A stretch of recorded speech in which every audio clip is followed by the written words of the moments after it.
Hey friends, hey, welcome back to another Bible story. We are continuing to follow through the life of Jesus in the Jesus Storybook Bible. And today our story is called A Little Girl and a Poor Frail Lady. And it's from Luke chapter 8 in the New Testament. And here's how it goes. There was once a little girl who didn't get out of bed one morning, or the next, or the next. In fact, she didn't get out of bed for a whole month. She was very sick, and no one knew how to make her better. Jairus was her daddy, and he loved her. One day he was sitting by her bed, holding her hand, wishing there was something he could. "I know," he said. He jumped to his feet, put on his coat, kissed his daughter, ran down the steps, past his servants, out of the house, through the gates, along the road, into the town, up the steps, and into the temple. He fought his way through all the people until at last he found who he was looking for. And there's Jairus, and there's his little girl, and there's the rest of his family going, "What is happening?" Let's see what happens.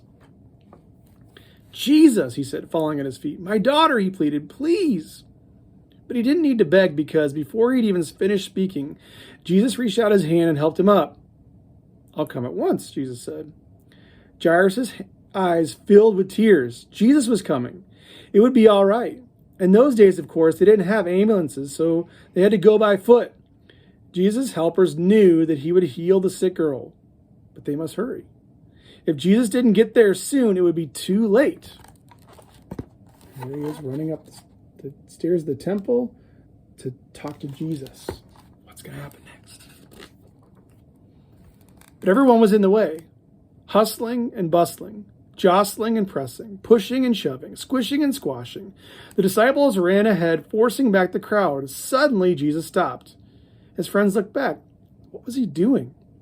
"Who touched me?" Jesus asked, because he felt power go out of him. "Me," said a frail lady, looking down at the ground because she was ashamed. The poor lady had been sick for 12 years, and she had to get well. She knew if she only touched Jesus' coat, that she would be healed.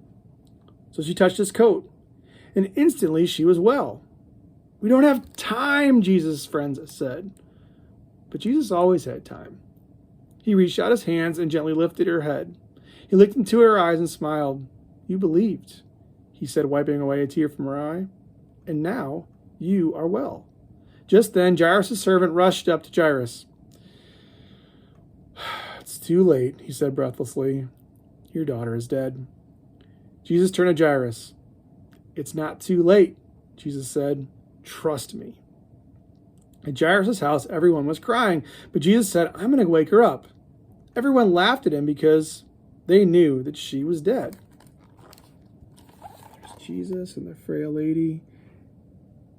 And what is going to happen next? Well, let's see.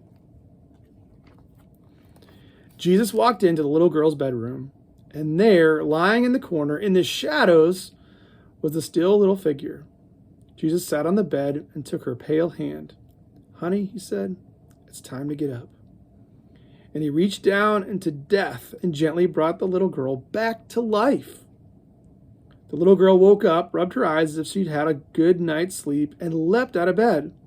Jesus threw open the shutters, and sunlight flooded the dark room. "Hungry?" Jesus asked. She nodded. Jesus called to her family, "Bring this little girl some breakfast." Jesus helped and healed many people like this. He made blind people see, he made deaf people hear, he made lame people walk. Jesus was making the sad things come untrue. He was mending God's broken world. You can see Jesus with a little girl, and she came back to life. What an amazing story. So what's going to happen tomorrow? We'll have to come back and see. Thanks so much for joining us. We'll see you next time. Bye-bye.